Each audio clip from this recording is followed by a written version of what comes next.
Hello दोस्तों, TET maths YouTube channel में आप सभी का स्वागत। और आज की इस वीडियो के अंतर्गत हम बात करने जा रहे हैं कि जैसे कि आप जानते हो कि कल हमारा जो रिज़ल्ट है लेवल 2 साइंस मैथ का रिज़ल्ट आ चुका है और आपने अपना अपना रिज़ल्ट देख भी लिया होगा कि आपका उसमें नंबर आ रहा है या नहीं आ रहा। तो यदि आपका नंबर आ रहा है तो वेल एंड गुड, बहुत बधाई आपको। और यदि नहीं आ रहा तो भी आपको क्या है, घबराने की, चिंता करने की कोई बात नहीं है। हमारे सामने क्या है, कुछ नई वैकेंसीज़ हैं, बहुत सारी वैकेंसीज़ हैं। तो हम यदि उनकी अभी से प्रिपरेशन स्टार्ट कर दें, यदि हम उनकी तैयारी अभी से स्टार्ट कर दें तो हमें क्या है, निश्चित तौर पे ही सफलता मिलेगी।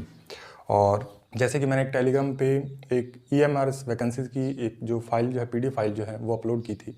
और उसके नीचे जो है मुझे कमेंट देखने को मिले कि ये वैकेंसी कब आएगी और इसका सिलेबस क्या रहने वाला है और इसके लिए क्वालिफिकेशन क्या क्या चाहिए। तो वैसे उसमें सब कुछ डिटेल से लिखा हुआ है, लेकिन फिर भी क्या है, उसको एक सिंपल वे में बताने की कोशिश करूँगा। EMRS है क्या, सबसे पहले हम ये जानते हैं। तो EMRS का मतलब है एकलव्य मॉडल रेजिडेंशियल स्कूल। ये जो आदिवासी एरिया के स्कूल होते हैं, तो वहाँ के जो पिछड़े बालक होते हैं, बालिकाएं होती हैं, तो उनको शिक्षा तक पहुँचा के उनको मुख्य धारा में जोड़ने के लिए ये स्कूलों की स्थापना की गई है। तो इनका नाम क्या है, एकलव्य मॉडल रेजिडेंशियल स्कूल। तो ये जो स्कूल है ये लगभग 1997-98 से कार्यरत हैं। 1997-98 से ये कार्यरत हैं, चल रहे हैं। और इनकी जो वैकेंसी है, सबसे पहली बार इनकी वैकेंसी आ रही है 2023 के अंदर।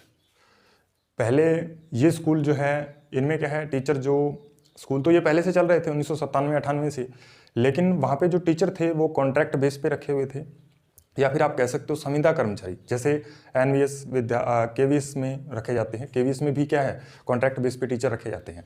तो वैसे ही क्या है, हमारे भी अभी संविदा भर्ती होने वाली है, तो वैसा ही कुछ मान लीजिए कि इन स्कूलों में भी चल रहा था।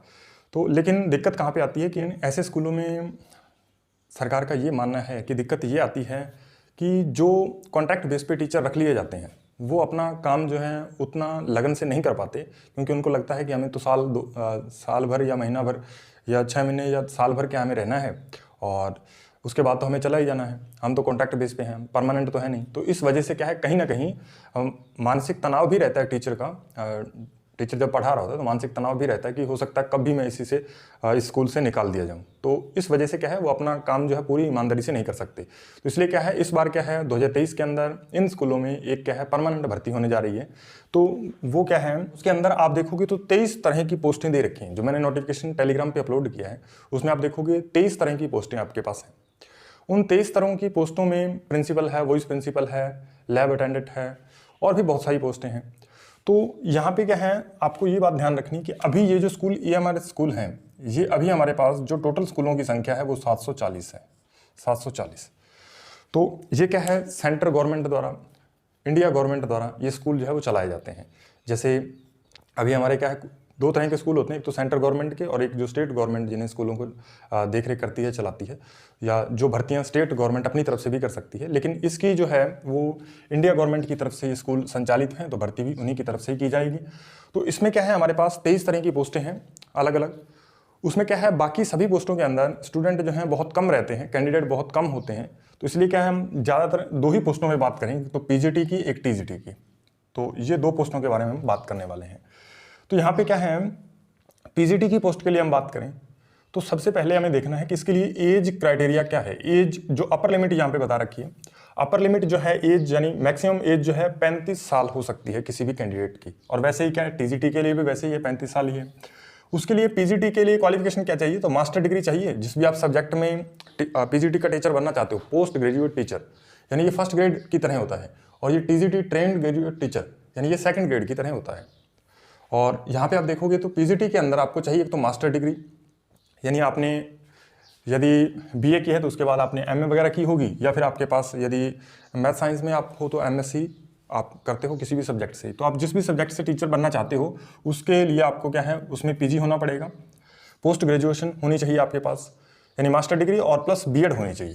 तो B.Ed तो होती है सभी में, जो भी टीचर बनने जाते हैं तो B.Ed तो चाहिए ही होती है। उसके बाद यहाँ पे आप देखोगे कि 740 पोस्ट ईच सब्जेक्ट के लिए, यानी आप जिस भी, जैसे मैथ के लिए आप देखोगे तो 740 स्कूल हैं, तो हर एक स्कूल में एक एक मैथ की पोस्ट होती है। तो ऐसे करके टोटल जो पोस्ट है वो कितनी होगी, 740। ऐसे ही आप क्या है, हिंदी के लिए जाओगे तो हिंदी की 740 आपको पोस्ट मिल जाएंगी। ऐसे हर एक सब्जेक्ट के लिए आपको कितनी पोस्ट मिलेंगी, 740 पोस्ट मिल जाएंगी। तो इस तरीके से ये बात आपको ध्यान रखनी है। इसमें और कुछ ज़्यादा खास है नहीं, बाकी आप डिटेल नोटिफिकेशन है उसमें भी आप देख सकते हो। उसके बाद आता है हमारे पास टीजीटी। टीजीटी में क्या है, एज लिमिट वहीं 35 साल रहेगी, ये अपर लिमिट है एज की। बाकी जो इसमें रिलैक्सेशन होता है वो तो मिलेगा ही, जैसे यहाँ पे गवर्नमेंट, इंडिया गवर्नमेंट की तरफ से जो भी रिलैक्सेशन दिया जाता है एज के अंदर, जो भी ओबीसी, एससी, एसटी के लिए, तो वो तो यहाँ पे भी मिलेगा ही, यहाँ पे मिलेगा ही। उसके अलावा जो जनरल कैटेगरी के विद्यार्थी हैं, खास करके जो मेल कैंडिडेट हैं, तो मेल कैंडिडेट के लिए एज जो है अपर लिमिट जो है 35 साल रहेगी। और फीमेल को एक्स्ट्रा, महिलाओं को प्रोत्साहन देने के लिए इस भर्ती के अंदर लगभग क्या है, सभी पोस्ट के अंदर 10 साल एक्स्ट्रा छूट दी गई है, यानी महिलाएं 45 की भी इसमें एलिजिबल रहेंगी। तो ये बात आपको ध्यान रखनी है। उसके बाद यहाँ पे क्या है, टीजीटी के लिए तो ग्रेजुएशन होनी चाहिए और प्लस बीएड होनी चाहिए और प्लस सीटेट। ये सीटेट वाली आप बात ध्यान रखोगे, सीटेट है तभी आप इस टीजीटी के एग्जाम में बैठ सकते हो, ये बात आपको थोड़ी ध्यान रखनी है।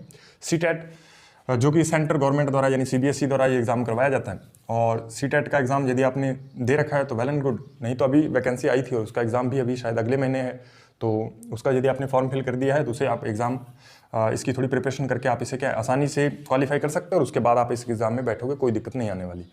तो ये आपको पता है। ये ग्रेजुएशन, बीएड और सीटेट, ये तीनों ही चीज़ें चाहिए। अब ग्रेजुएशन के लिए हमें उस सब्जेक्ट में, जैसे हिंदी के लिए हमें टीजीटी बनना है तो हिंदी के लिए ग्रेजुएशन में आपके पास हिंदी होनी चाहिए। और जैसे और अदर सब्जेक्ट हैं, एसएसटी है तो एसएसटी में आपके पास जो सब्जेक्ट होते हैं, आप उसमें से किसी का टीचर बनना चाहते हो तो वो सब्जेक्ट आपके पास ग्रेजुएशन में होना अनिवार्य है। तो ये सारी, और यहाँ पे हम ज़्यादातर क्या है, साइंस मैथ के बारे में बात करेंगे। और यहाँ पे आप देखिएगा 12 पोस्ट जो है एक स्कूल के अंदर जो है क्रिएट की गई हैं, तो ऐसे करके 740 स्कूल हैं, तो 12 × 740 8,880 पोस्ट इसकी हो जाती है। तो बहुत अच्छी पोस्टों की संख्या है ये। लगभग क्या है, हर एक सब्जेक्ट के आपको 740 पोस्टें यहाँ पे देखने को मिलेंगी। तो जैसे आपको यहाँ पे एक बात आपको ध्यान देनी है कि साइंस के लिए यदि आप टीजीटी का टीचर बनना चाहते हो साइंस के लिए, तो आपके पास CZB होना चाहिए, यानी केमिस्ट्री, जियोलॉजी और बॉटनी, ये तीनों ही सब्जेक्ट आपके पास होने अनिवार्य हैं। इसके अलावा यदि आपने क्या है, जैसे यहाँ पे क्या होता है हमारे राजस्थान के अंदर, PCM जिसने कर रखा है, PCM यानी फिजिक्स, केमिस्ट्री और मैथमेटिक्स, जिसने इसमें क्या है ग्रेजुएशन कर रखी है इन तीनों सब्जेक्टों में, तो वो यहाँ पे क्या है साइंस में भी एलिजिबल रहता है और मैथमेटिक्स में भी एलिजिबल रहता है। दोनों ही पोस्टों के लिए वो एलिजिबल होता है, अप्लाई कर सकता है। लेकिन यहाँ पे ऐसा बिल्कुल भी नहीं है। यदि आप साइंस के लिए आप अप्लाई करना चाहते हो तो आपके पास क्या है, केमिस्ट्री होनी चाहिए, जियोलॉजी होनी चाहिए और बॉटनी होनी चाहिए। ये 3 सब्जेक्ट आपके पास साइंस के लिए होने चाहिए। और यदि आप मैथ्स के लिए अप्लाई करना चाहते हो तो आपके पास क्या है, PCM होना चाहिए। PCM यानी आपके पास फिजिक्स और मैथ तो होना ही चाहिए। आपके पास केमिस्ट्री में यहाँ पे आपको बता रखा है, केमिस्ट्री की जगह कई कंप्यूटर साइंस या अदर सब्जेक्ट भी ले लेते हैं तो वो भी चल जाएगा, लेकिन फिजिक्स और मैथमेटिक्स होनी चाहिए मैथ के लिए, आप तभी एलिजिबल हो पाओगे। तो ये रही बात मैथ्स के लिए कि मैथ्स वाले सिर्फ मैथ में ही एलिजिबल होंगे, ये बात आपको ध्यान रखनी है। PCM वाले सिर्फ क्या है, मैथ में ही एलिजिबल हैं। और जिसके पास CZB यानी केमिस्ट्री, जियोलॉजी और बॉटनी है तो वो साइंस के लिए एलिजिबल है। ये मैथ में नहीं आ सकते और ये मैथ वाले इधर नहीं जा सकते, ये बात आपको ध्यान रखनी है। उसके बाद जिन्होंने क्या है हॉनर्स, मैथ्स में हॉनर्स हैं, वो भी क्या है इस भर्ती के लिए एलिजिबल हैं, ये भी आपको थोड़ा ध्यान रखना है। तो मैथ्स वाले भी इसमें क्या है, हॉनर्स किए हुए मैथ में, तो वो भी टीजीटी के लिए एलिजिबल रहेंगे, कोई दिक्कत नहीं है। और बाकी इसकी जो सैलरी है अच्छी खासी सैलरी होती है। और एक और बात आपको बता दें कि इसके लिए प्रोबेशनल पीरियड जो है, प्रोबेशनल काल जो है वो 2 साल का रखा गया। तो प्रोबेशनल पीरियड इसके लिए 2 साल है, जैसे हमारे राजस्थान एग्जाम के अंदर होता है वैसे यहाँ पे भी 2 साल के लिए आपको प्रोबेशनल पीरियड पे आपको रखा जाएगा। उसके बाद क्या है, और भी जैसे लैब अटेंडेंट की भर्ती है, ये क्या है 12th इन साइंस स्ट्रीम, तो आपको क्या है साइंस स्ट्रीम के अंदर 12th पास आउट होने चाहिए, तो ये लैब असिस्टेंट या लैब अटेंडेंट कह दीजिए, तो उस भर्ती के लिए भी आप एलिजिबल हो। यहाँ पे भी आपको 740 पोस्टें मिल जाएंगी, क्योंकि 740 स्कूल हैं तो 740 लैब अटेंडेंट की जरूरत पड़ेगी। तो ये इस तरीके से आपको इसके लिए भी आप एलिजिबल हो जाते हो। और यहाँ पे आप देखिएगा राजस्थान, उसके बाद क्या है, राजस्थान के अंदर और जो अलग अलग तरह की भर्तियाँ आ रही हैं, यानी हमारा एग्ज़ाम जो है ये किसी तरह ख़राब होने की वजह से अब हम बैठ तो सकते नहीं, हमें तैयारी तो आगे स्टार्ट करनी ही पड़ेगी। तो आप क्या है, यदि टीचिंग लाइन में जाना चाहते हो तो ये आपके पास 2 वैकेंसीज और एक आपके पास DSS भी अभी वैकेंसीज आने वाली है, KVS, NVS, ये भी भर्तियाँ लगातार आती रहती हैं, नवोदय विद्यालय की, ठीक है, KVS केंद्रीय विद्यालय की भर्तियाँ आती रहती हैं। और DSS भी अभी क्या है अच्छे खासे पोस्टर पे अभी इसकी वैकेंसी बहुत जल्द ही देखने को हमें मिलेगी। तो इन तीनों भर्तियों की आप तैयारी कर सकते हो। या फिर ये हमारे पास है पीजीटी और टीजीटी, और एक हमारे पास क्या है और है संस्कृत डिपार्टमेंट में जो हमारे 3rd ग्रेड का एग्जाम होगा राजस्थान के अंदर, संस्कृत शिक्षा विभाग, संस्कृत शिक्षा विभाग 3rd ग्रेड एग्जाम जो 2023 के अंदर होने वाला है। इसके लिए लगभग आपके पास मैथ्स और साइंस की बात करें, मैथ्स और साइंस के लगभग क्या है 1000 प्लस पद बताए जा रहे हैं, 1000 प्लस, और ये 1000 से लेके 1100-1200 के आसपास हो सकते हैं। तो हम 1100 पद इसके मान के चल सकते हैं कि इसके अंदर जो मैथ साइंस के जो पद हैं वो 1100 आएंगे। और ये जो भर्ती है लगभग अभी जुलाई एंड तक इसकी विज्ञापन जो है जारी होने की संभावना बताई जा रही थी, लेकिन थोड़ा बहुत डिले हो सकता है 10-15 दिन का। तो यदि हम तैयारी कर रहे हैं तो हमें वो टाइम वगैरह नहीं देखना होता कि ये भर्ती कब आएगी, हमें उसकी तैयारी में लगातार जुटे रहना होता है। तो जुलाई एंड तक इसका विज्ञापन आने की पूरी जो है संभावना है, उसके बाद भी कुछ 10-15 दिन डिले हो सकता है। तो इसमें क्या है, आप साइंस मैथ वालों के लिए अच्छा स्कोप है, साइंस और मैथ्स, ठीक है। इसका यदि आप टीचर बनना चाहते हो, आप इसके लिए एलिजिबल हो, तो आप मेरे हिसाब से आपको जरूर ट्राई करना चाहिए संस्कृत शिक्षा विभाग की, जो इस हाल फिलहाल एग्जाम में जो असफल हुए हैं, जिनको सफलता नहीं मिली, वो इसके लिए आप क्या है जरूर ट्राई कीजिएगा। और इसमें एक बात और, आपके पास क्या है रेट, इसको नए कैंडिडेट नहीं दे पाएंगे इस एग्ज़ाम को, क्योंकि इसके लिए आपके पास रीट का सर्टिफिकेट होना जरूरी है। तो जिन्होंने रीट उत्तीर्ण कर रखी है, यानी जो अभी हाल फिलहाल रीट मेंस का जो एग्ज़ाम हुआ था उसके अंदर बैठे थे, वो ही क्या है कैंडिडेट यहाँ पे एलिजिबल होंगे, यानी जिनके पास रीट का सर्टिफिकेट है, ठीक है, तो वो इस एग्ज़ाम में बैठ पाएंगे। तो ये बात आपको ध्यान रखनी है। और बाकी अदर वैकेंसीज आ रही हैं, बाकी इसके अंदर भी अदर वैकेंसीज हैं, हिंदी है, जैसे एसएसटी है, कुछ सब्जेक्ट और भी हैं, तो उसके लिए भी क्या है इसके अंदर भी वैकेंसीज आएगी, लेकिन उनकी जो पोस्टें हैं बहुत कम हैं। तो आप अपने हिसाब से देख लीजिएगा, यदि आपकी तैयारी बहुत बढ़िया लेवल पे है तो आप इस तरफ जा सकते हैं, अदरवाइज आप किसी और एग्जाम की तैयारी भी कर सकते हैं। लेकिन साइंस मैथ में क्या है 1000 से 1100 पोस्ट बहुत अच्छी पोस्टें होती हैं। यदि आपको क्या है बहुत अच्छी पोस्ट होती हैं, यदि आपकी तैयारी जो है बढ़िया लेवल की आप अभी से करना स्टार्ट कर दो, तो निश्चित ही आपको इसमें सफलता मिलेगी।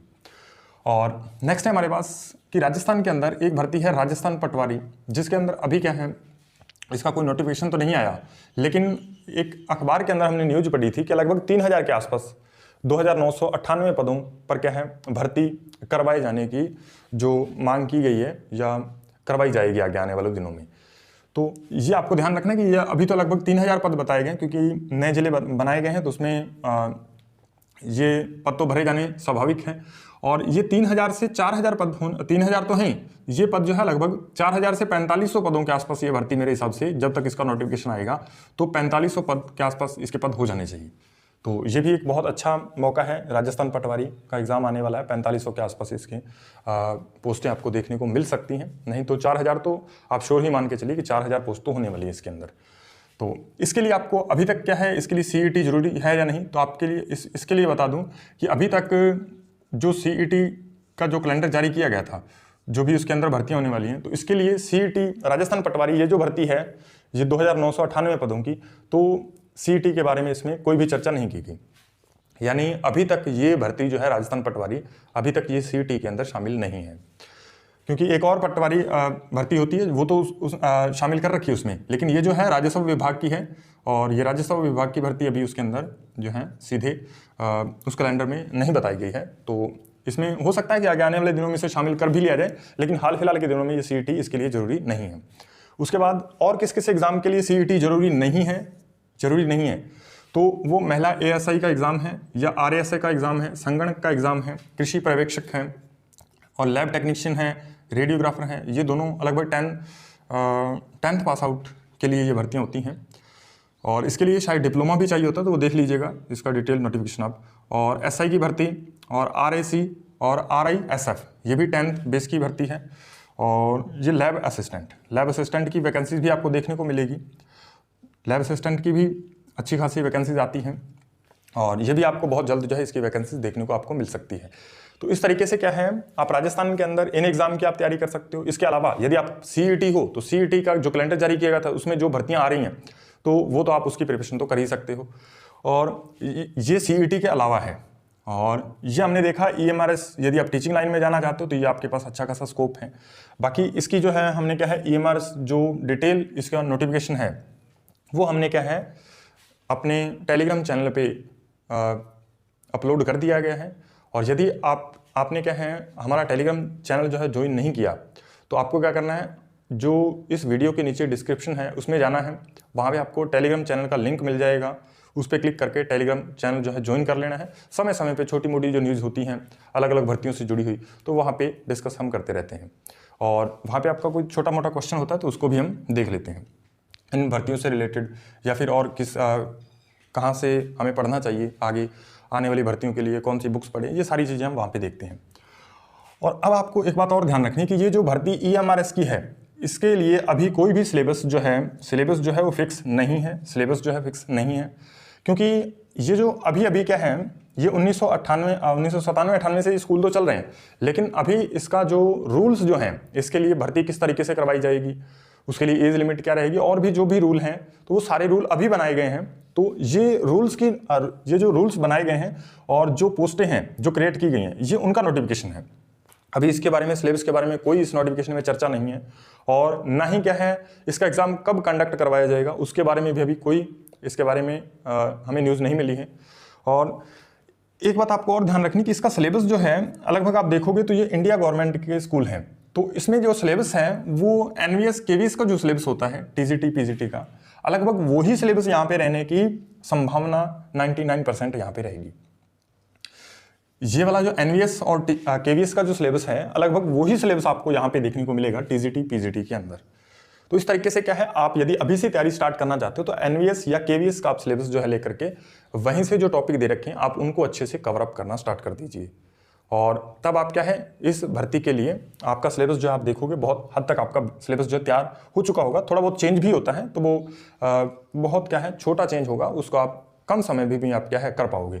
यदि आप ये सोच के बैठे रहोगे कि इसकी तैयारी हम तभी से स्टार्ट करेंगे जब इसका नोटिफिकेशन आएगा, तो जब इसका नोटिफिकेशन आएगा उससे क्या है आपको 1.5 या 2 मंथ या ज़्यादा से ज़्यादा आप मान सकते हो 3 मंथ का आपको समय मिलेगा।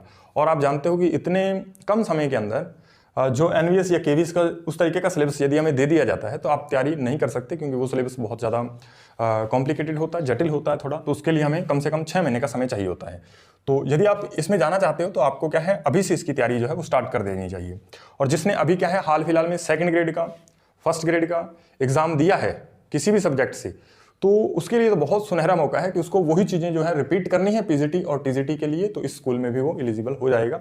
और यदि उसका सब्जेक्ट बहुत अच्छा है तो वो निश्चित ही उसको EMRS स्कूल में क्या है ज्वाइनिंग मिल जाएगी, उसमें कोई दिक्कत नहीं आएगी। तो इस तरीके से क्या है आपके पास बहुत सारे स्कोप हैं। और अभी आपका कोई और भी क्वेश्चन हो तो कमेंट बॉक्स में आप बताइएगा, उसका आंसर जो है देने की कोशिश करेंगे, रिप्लाई करने की कोशिश करेंगे आपको।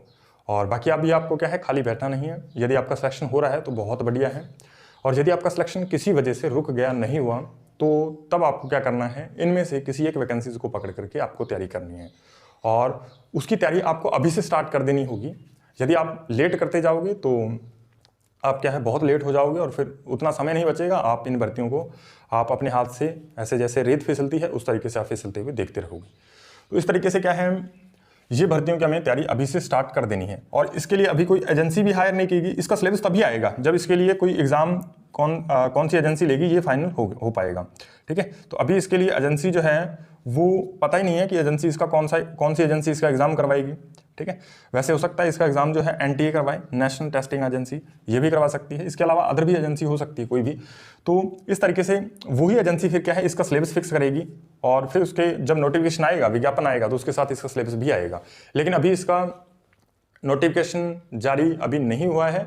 ये तो नोटिफिकेशन जो था इसके अंदर पोस्टें बताई गई है और जो नियम हैं, जो रूल्स हैं वो बताए गए, और बाकी जो इसका नोटिफिकेशन या विज्ञप्ति आएगी उसमें हमें पता चलेगा कि इसका एग्ज़ाम कब होगा, सिलेबस क्या है, और वो सारी चीज़ें हमें आगे आने वाले समय में क्लियर हो जाएंगी। लेकिन यदि आप तैयारी करना चाहते हो तो आप क्या है KVS का सिलेबस निकालो और उसको क्या सामने रख के बैठो, और उसमें जो टॉपिक आपके वीक हैं उनको अच्छे से स्ट्रॉन्ग अभी से करना स्टार्ट कर दीजिए। तो इस तरीके से क्या है आप बाकी एक तरीका ये भी है कि यदि आप इस तरीके को सिलेबस को तैयार करोगे तो आपका KVS का सिलेबस भी तैयार हो जाएगा, NVS का भी हो जाएगा, और DSSS का भी हो जाएगा। तो उसमें भी आपको कोई दिक्कत नहीं आएगी, क्योंकि इनका सिलेबस जो है लगभग एक जैसा ही होता है। तो इस तरीके से क्या है हम यदि अभी से तैयारी एक निश्चित वे में तैयारी करना स्टार्ट करें और एक स्ट्रिक्ट रणनीति के साथ करें तो निश्चित ही हम सफलता तक पहुँच जाएंगे।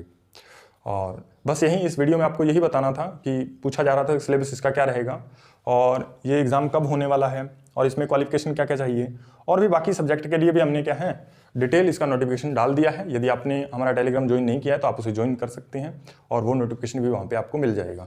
और समय समय पे अलग अलग भर्तियों की जो न्यूज़ आती है वो उस टेलीग्राम में डालने की कोशिश की जाती है, तो आपको क्या है निश्चित ही आपको टेलीग्राम ज्वाइन करना चाहिए। तो आज की वीडियो में बस इतना ही और मिलते हैं नेक्स्ट वीडियो में, तब तक के लिए धन्यवाद।